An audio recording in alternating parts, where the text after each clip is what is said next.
Okay, this is the last video. When I left you, I was talking about solving each system by elimination. So elimination works by, like, when you eliminate something, you get rid of it. So basically, I want to be able to cancel out either my x value or my y value. So once again, I can solve for one of them. So I see I have a negative 16x here, and I have a positive 8x. I know if I multiply by 2, this 8x will become a positive 16. 16 positives and 16 negatives, that's just 0. So I'm left with y, that's what I want.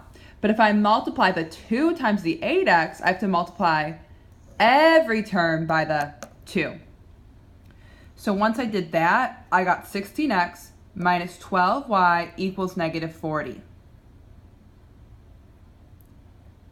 And then I have negative 16x plus 7y equals 30.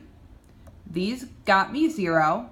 And then I combined my negative 12y, my positive 7y. I got negative 5y equals negative 10. Divide by negative 5 on both sides, y equals 2.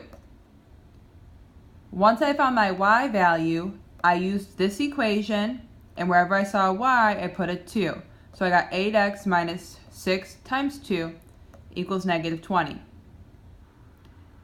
Negative 6 times 2 is negative 12.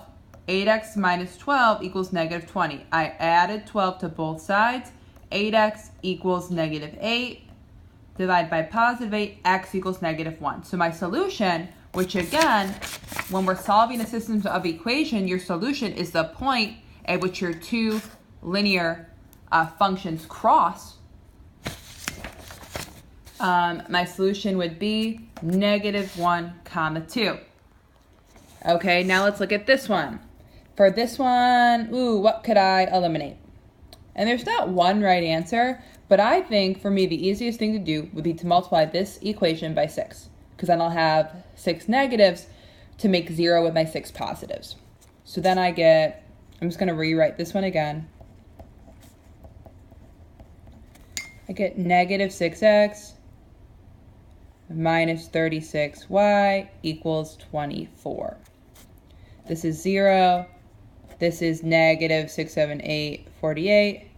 Y equals 48. Love it when that happens. Okay, and I'm going to divide each side by negative 48. Y equals 1. Okay, so I know my y. So I'm going to pick either equation and use it to solve for x.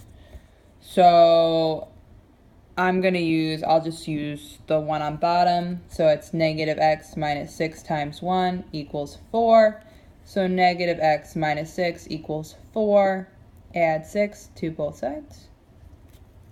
Negative x equals positive 10. So then I have to divide on each side by negative 1. X equals negative 10. Okay. So then where they cross is negative 10 comma 1.